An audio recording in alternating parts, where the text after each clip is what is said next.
Let's see a program to passing pointer as a function argument. आपण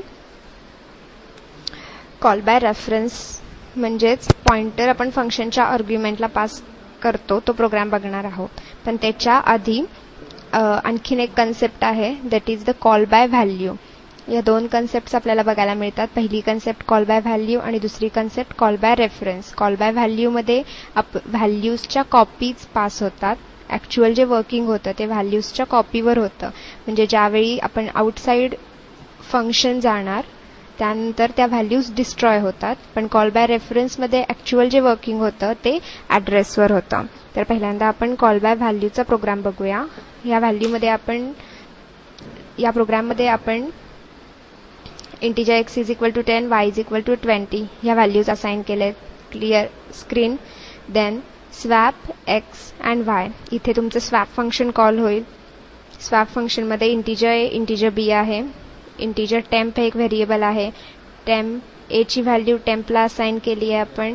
then b ची value a ला assign केली आहे आणि अगेन टेम्पची व्हॅल्यू b ला असाइन केली आहे. हा प्रोग्राम रन केल्यानंतर आपल्याला दिसेल की x आणि y च्या व्हॅल्यू स्वॅप झालेल्या नाही आहेत. का? कारण आपण त्या कॉल बाय व्हॅल्यू मेथड इथे यूज केली आहे. म्हणजेच ॲक्च्युअल व्हॅल्यूच्या कॉपीज पास झालेत आणि आपण फंक्शनमधून बाहेर पडल्यानंतर त्या व्हॅल्यू डिस्ट्रॉय होतात. पण ज्यावेळी आपण कॉल बाय रेफरन्सनी हा प्रोग्राम करणार आहे म्हणजेच आपण ॲड्रेस पास करतो, त्यासाठी मग आपल्याला इथे व्हेरिएबल्स पॉइंटर डिक्लेअर करावे लागतील. म्हणजेच इथे असेल आपला pointer a, integer pointer b, इथे असणार आहे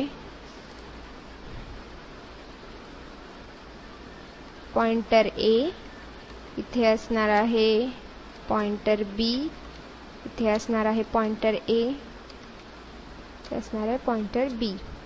आणि आपण व्हॅल्यू जे आहे तो ॲड्रेसच्या थ्रू पास करणार आहेत म्हटल्यानंतर इथे एम्पल साइन x आणि एम्पल साइन y.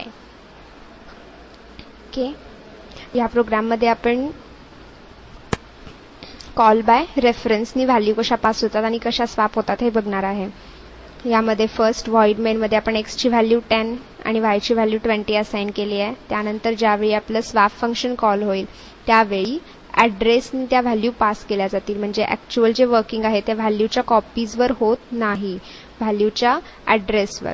म्हणजेच एम्पल साइन x आणि एम्पल साइन y या व्हॅल्यू फंक्शनला पास होतील. म्हणजेच आता पॉइंटर a मध्ये तुमची व्हॅल्यू असणार आहे 10 आणि पॉइंटर b मध्ये तुमची व्हॅल्यू असणार आहे 20. इथे इंटिजर टेम्प हे व्हेरिएबल घेतलं जाईल. Temp is equal to pointer a म्हणजे पॉइंटर a मधली असलेली व्हॅल्यू टेम्पला असाइन होईल. त्यानंतर पॉइंटर b मध्ये असलेली व्हॅल्यू पॉइंटर a मध्ये जाईल आणि टेम्पची व्हॅल्यू b ला असाइन होईल आणि त्यानंतर त्या व्हॅल्यूज प्रिंट केल्या जातील. हा प्रोग्राम रन केल्यानंतर तुम्हाला आउटपुट बघायला मिळेल x इज इक्वल टू 20 आणि y इज इक्वल टू 10. म्हणजेच आपल्याला व्हॅल्यू स्वॅप झालेल्या दिसतील.